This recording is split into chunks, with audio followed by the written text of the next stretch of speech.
Hey young learners, welcome to another presentation of CBSE Study Well with Neelu. Today's topic is Father to Son and the poet is Elizabeth Jennings. Let's talk about the themes. तो इस pome में themes हैं generation gap, love and longing between the father and the son of course, alienation and isolation. Alienation का मतलब है emotional separation.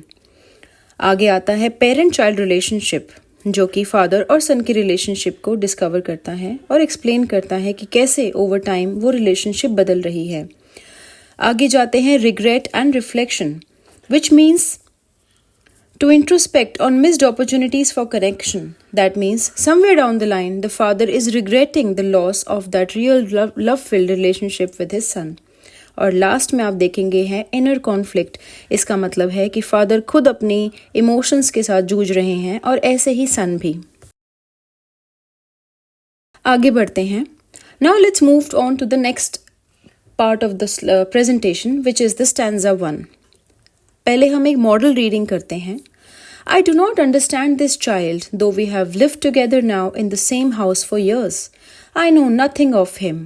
So try to build up a relationship from how he was when small. Yet have I killed? Okay. तो जो हमारा first stanza है वो एक introspection पे ही खत्म होता है. Yet have I killed यानी कि क्या मैंने मार दिया. तो वो आगे कंटिन्यू होगा सेकंड स्टैंजा में. लेकिन जहाँ तक फर्स्ट स्टैंजा की बात है यहाँ फादर अपने आप को क्वेश्चन करते हुए कहते हैं कि मैं खुद अपने बेटे को समझ नहीं पा रहा. I do not understand this child कि हम एक ही घर में कितने सालों से रहते हैं. And yet I know nothing of him कि मैंने ही उसको पाला बड़ा है, मैंने ही अपने हिसाब से उसका पालन पोषण किया है, फिर भी वो मुझसे इतना अलग कैसे है. अब फादर इतना रिग्रेट में है, इतना गिल्ट में है कि वो कोशिश करता है he wants to go back in time. Sort of वो एक टाइम मशीन में जाना चाहता है जहाँ से जाके वो ये ढूंढ पाए कि किस टाइम पे पास्ट में किस मोमेंट पे उनका रिलेशनशिप खराब होना शुरू हुआ ताकि शायद वो उस रिलेशनशिप को दोबारा से ठीक कर पाए. यहाँ पर आपको 3 इंपॉर्टेंट क्वेश्चंस देखने को मिल रहे हैं. The first question says describe the relationship between the father and the son. As you know बहुत ईजी है कि हमने अभी डिस्कस किया कि यहाँ फादर और सन के बीच में अंडरस्टैंडिंग नहीं है. वो साथ रहते आए हैं इतने सालों से, लेकिन फिर भी फादर को लगता है जैसे वो अपने बेटे के बारे में कुछ नहीं जानता. Question number 2, who is the speaker in these lines. Now this is very important to understand. The first line says I do not understand. तो although इनकी पोएट है एलिजाबेथ जेनिंग्स, लेकिन इसमें I है फादर यानी कि फादर अपने बारे में कह रहे हैं कि मैं ही अपने बेटे को समझ नहीं पाता. क्वेश्चन नंबर 2 का सेकेंड पार्ट है what is the tone of the speaker.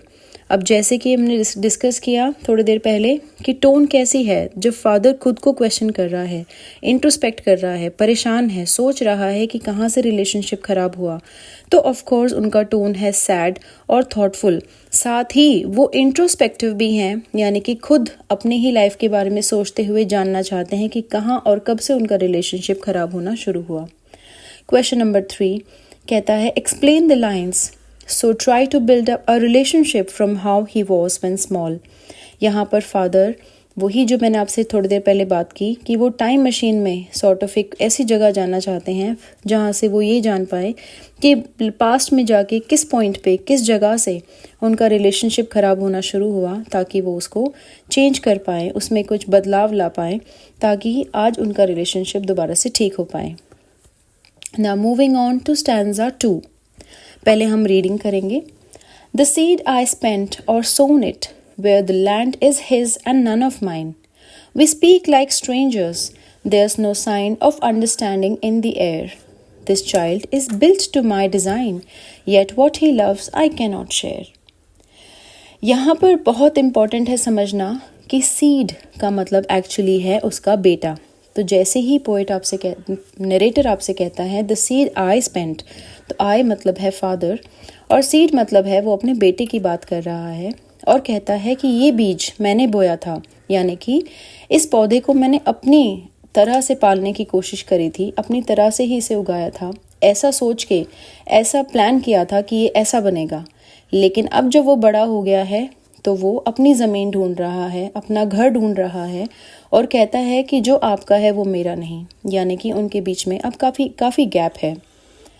Next third line में वो कहते हैं वी स्पीक लाइक स्ट्रेंजर्स, यानी कि फादर और सन होने के बाद भी वो स्ट्रेंजर्स की तरह बात करते हैं। There is no sign of understanding in the air, उनके बीच में कोई अंडरस्टैंडिंग नहीं है, यानी कि जनरेशन गैप हमें क्लियरली यहाँ नज़र आ रहा है। This child is built to my design, इस बच्चे को मैंने अपने तरीके से पाला पोसा था। Yet what he loves I can not share, फिर भी हम दोनों की ओपिनियंस कितनी अलग अलग हैं। Now moving on to the question number 1, who is I in these lines, analyse his tone in the stanza. तो आई आप समझ गए होंगे, आई से मतलब है फादर, और फादर की टोन कैसी है, तो टोन कंटिन्यू हो रही है from first stanza to the second stanza. Again father है सैड और फुल ऑफ रिग्रेट, और वो सेल्फ डाउट में भी है क्योंकि वो खुद की अपब्रिंगिंग को क्वेश्चन करते हैं कि मैंने ऐसे पाला था लेकिन ये ऐसा है, तो वो समझ नहीं पा रहे हैं कि आखिर गलती कहाँ हुई। Question number 2, describe the line the seed I spent और सोन इट, यानी कि सोन का मतलब है यहाँ पे SOW का मतलब है बोना। तो फादर यहाँ कहते हैं अगेन उसी सैड और रिग्रेटफुल टोन में, सेल्फ डाउट करते हुए कि मैंने जो बीज बोया था या खर्च कर दिया था, यानी कि वो यही समझ नहीं पा रहे कि उन्होंने अपब्रिंगिंग सही तरह से की थी या गलत तरीके से। Question number 3, explain the line this child is built to my design. तो यहाँ पर फादर अगेन वही सोच रहे हैं कि मैंने इस बच्चे को अपने प्लान के हिसाब से पाला था कि बड़ा होकर ये ऐसा बनेगा, लेकिन फिर भी बच्चा डिफरेंट है उनकी ओपिनियन से, उनके डिज़ायर से, तो यही वजह है कि उनकी रिलेशनशिप काफ़ी रुइन हुई है। क्वेश्चन नंबर 4, अब यहाँ इम्पॉर्टेंट है जानना पोएटिक डिवाइसेस।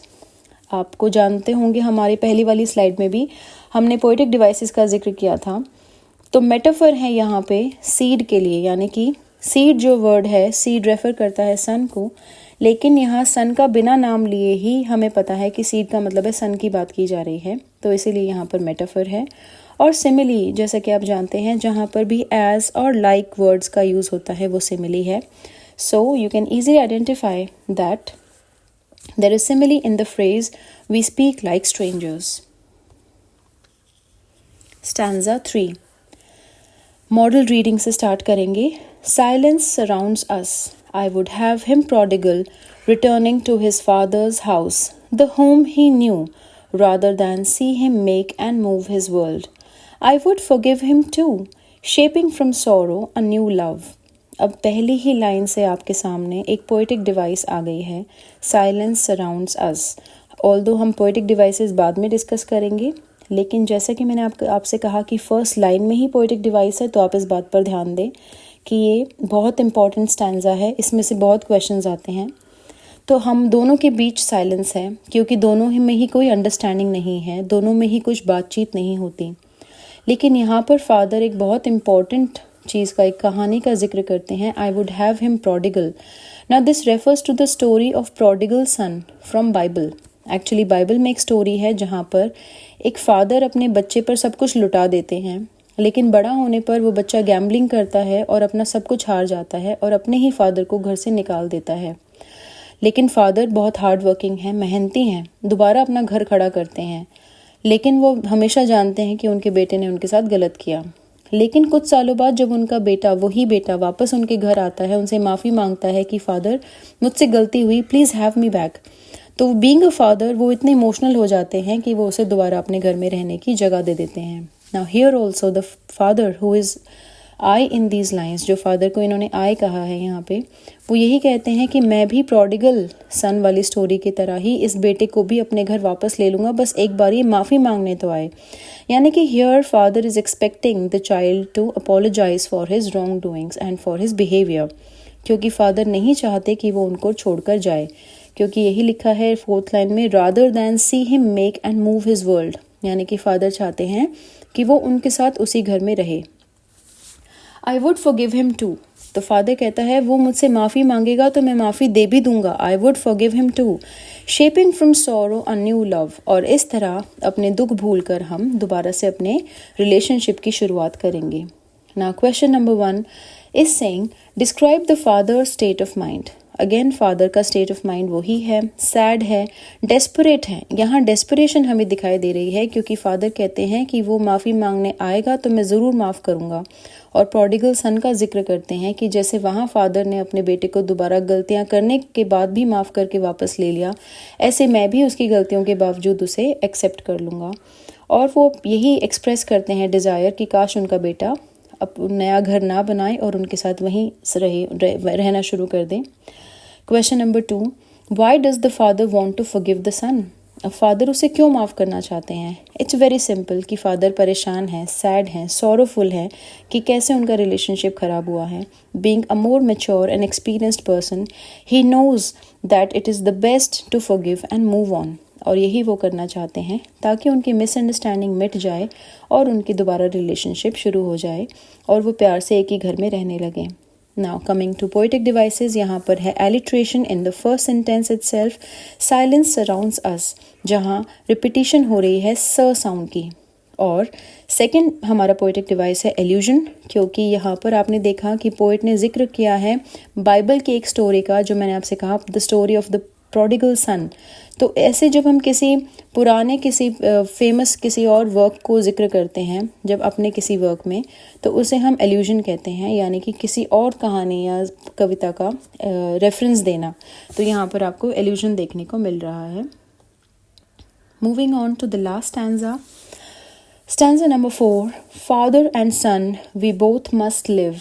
अब यहाँ आपने देखा कि पहली बार वी शब्द का इस्तेमाल हुआ है, यानी कि हम दोनों का, we both. On the same globe and the same land he speaks. अब यहाँ सन पहली बार बोल रहा है, तो सन कहता है, अभी सन की बोली हुई लाइन्स हैं, I can not understand myself why anger grows from grief, we each put out an empty hand longing for something to forgive. तो यहाँ बेटा भी अपनी फीलिंग्स का जिक्र करता है। तो जैसे फादर सैड हैं, सॉरोफुल हैं, रिग्रेटफुल हैं, ऐसे ही सन में भी गिल्ट है इस बात का कि कैसे उनका रिलेशनशिप ख़राब हुआ है। और वो कहता है क्योंकि वो इमेच्योर है, अभी यंग है, वो दुनिया को नहीं समझता, तो वो कहता है I can not understand myself, कि मैं तो खुद को ही नहीं समझता। Why anger grows from grief, कि क्यों मुझे गुस्सा आता है और क्यों वो गुस्सा दुख में कन्वर्ट हो जाता है। और लास्ट लाइन में वो कहते हैं we each put out an empty hand longing for something to forgive, कि हम दोनों ही कोशिश करते हैं कि हम सब कुछ भूल के आगे बढ़ें, लेकिन प्रॉब्लम है कि वो एक दूसरे से एक्सपेक्ट करते हैं कि दूसरा शायद माफ़ी का हाथ आगे बढ़ाएगा, दोस्ती का हाथ आगे बढ़ाएगा। यहाँ पोइटिक डिवाइसेस हैं एनजैममेंट। एनजैममेंट किसे कहते हैं?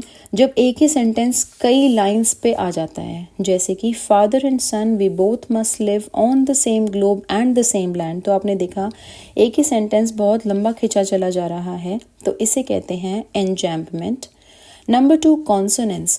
कॉन्सोनेंस और एलिट्रेशन में थोड़ा सा डिफरेंस है। कॉन्सोनेंस में हम बात करते हैं जहाँ जैसे एलिट्रेशन में बिगिनिंग साउंड हमेशा एक ही लेटर से रहती है, जैसे कि साइलेंस सराउंड्स अस में एलिट्रेशन है।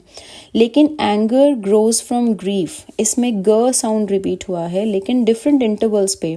एंगर में बीच में, ग्रोज में पहले और ग्रीफ में भी स्टार्टिंग में। तो जब डिफरेंट प्लेसेस पे एक ही कॉन्सोनेंट साउंड रिपीट होती है तो उसे हम कहते हैं कॉन्सोनेंस। और लास्टली यहाँ पर पोइटिक डिवाइस है रिपीटिशन। रिपीटिशन का मतलब है एक ही वर्ड जब दोबारा रिपीट होता है सेम मीनिंग के साथ। तो यहाँ पर है same globe and the same land, और आपको पता होगा कि यहाँ पर सेम वर्ड रिपीट हुआ है इन दिस फ्रेज, तो यहाँ है repetition. Moving on to the important questions of this stanza. What does the father long for? Father क्या चाहते हैं? The tone is very clear. The tone tells you that the father is desperate. वो desperate हैं अपना bond renew करने के लिए। वो चाहते हैं कि उनका बेटा दूसरा घर ना बनाए और उनके साथ उसी जगह उसी घर में रहे। Question number 2, who is the speaker in the third line? हमने डिस्कस भी किया था थोड़ी देर पहले कि यहाँ पर पहली बार सन ने बोला है ही स्पीक्स, तो यहाँ ही का मतलब है सन, and explain his state of mind. So the son is the speaker here. और अगेन वो कैसा है, क्योंकि वो कहता है I can not understand myself, इसका मतलब है कि वो कन्फ्यूज्ड है. So he seems confused about his behaviour with the father. He thinks that the sadness of not being able to get along with the father makes him angry and even more frustrated. यानी कि उसे जो उसके और father के बीच में dispute है, misunderstanding है, उसकी वजह से उसका गुस्सा और बढ़ता चला जाता है. And so there is hardly anything in their hands to forgive to each other. Now coming to the last aspect, which is discussion of the mood, tone and narrative technique. जैसा कि आपको पता है mood कैसा है, sad है, somber मतलब serious है, reflective मतलब अपने बारे में सोचा जा रहा है कि मेरे actions कैसे रहे हैं, longing का मतलब है desire से भरा है कि father की desire है कि बेटा वापस आ जाए, बेटे की desire है कि father sorry मांग लें. आगे बात करते हैं टोन की. टोन है रिग्रेटफुल, यानी कि इसमें आपको जगह जगह दोनों कैरेक्टर्स के बीच में गिल्ट दिखाई देता है. इंट्रोस्पेक्टिव, वो खुद को खोज रहे हैं कि उन्होंने कहाँ गलतियाँ की हैं. और इमोशनल भी हैं क्योंकि बेटा भी जानता है कि उससे गलती हुई है.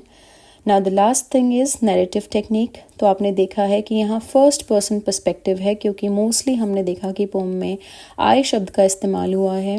आई यहाँ पर फादर के लिए है, इसमें वी भी आया है और एंड में ही भी आया है, लेकिन वो बहुत स्मॉल स्पेसेस के लिए है, तो हम इसको जनरली फर्स्ट पर्सन नैरेटिव ही कंसिडर करेंगे.